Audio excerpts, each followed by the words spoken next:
Hello दोस्तों, जय हिंद।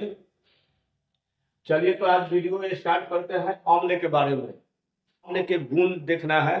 तो आंवले के गुण देखना है तो गुण नंबर 1, आंवले सलाद में खट्टा होता है, यानी जो हम चखेंगे तो खट्टा लगेगा, जैसे इमली, आम, नींबू। ये सारा पदार्थ क्या है, खट्टा लगता है।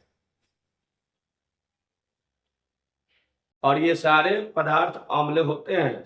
दूसरा गुण देखेंगे, अम्ल धातु से अभिक्रिया करके हाइड्रोजन देता है। देखिए HCl अम्ल है, Ca धातु है, अभिक्रिया किया CaCl2 बनेगा और H2 दे दिया, तो ये क्या दिया, हाइड्रोजन दे दिया। तीसरा गुण है कि अम्ल ज्वलनशील होता है। ज्वलनशील का मतलब जला देगा, जैसे तेजाब H2SO4 जो होता है ज्वलनशील होता है। ये अगर डालेंगे ना तो ये ज्वलनशील है, ये जला देगा। कुछ पदार्थ तो चख लेंगे तो मालूम चल जाएगा, लेकिन इसको चखेंगे तो मालूम नहीं, जला देगा। इसलिए इसको चख कर नहीं, तो इसके लिए सूचक है।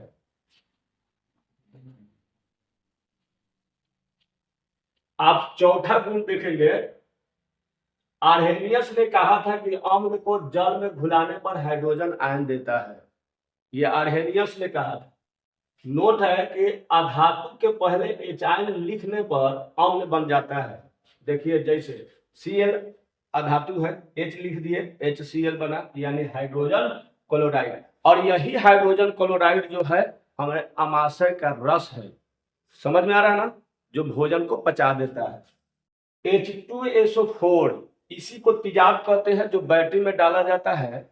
और ये सल्फ्यूरिक अम्ल इसी को कहा जाता है।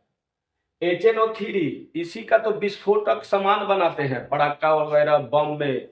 ये नाइट्रिक अम्ल है। अब देखना है अम्ल के प्रकार। अब देखना है अम्ल के प्रकार। तो अम्ल के प्रकार, पहला नंबर परवल अम्ल होता है, HCl HCl यानी हाइड्रोजन क्लोराइड, और ये सल्फ्यूरिक अम्ल, ये परवल अम्ल है। काहे इसका परवल नाम पड़ा, तो परवल अम्ल जल में घुलाएंगे ना तो ये आसानी से हाइड्रोजन दे देता है, इसीलिए इसको परवल अम्ल कहा जाता है। दूसरा पॉइंट है प्रकार का, दुर्बल अम्ल। दुर्बल अम्ल वह होता है जो जलीय विलयन करने पर आसानी से हाइड्रोजन ना देता है, यानी एगो देगा एगो रख लेगा, जैसे एसिटिक अम्ल। तीसरा नंबर है तनु अम्ल। तनु अम्ल वह होता है जिसमें पानी अधिक, अम्ल कम होता है। पानी अधिक हो जाए और अम्ल कम हो जाए, उसी को तनु अम्ल कहते हैं। जैसे हाइड्रोजन क्लोराइड, पानी अधिक और अम्ल कम हो जाए तो तनु अम्ल हो जाता है। चौथा है प्रकार में सांद्र अम्ल। पानी कम हो और अम्ल अधिक हो। पानी कम हो, अम्ल अधिक हो, उसे कहा जाता है सांद्र अम्ल। जैसे में HNO3 सांद्र अम्ल है, एसिटिक अम्ल सांद्र अम्ल है, CH3COOH, CH3COOH, ये एसिटिक अम्ल है, ये सांद्र अम्ल है। इस प्रकार हमने देखा अम्ल के प्रकार, ये चारों अम्ल के प्रकार देख लिए।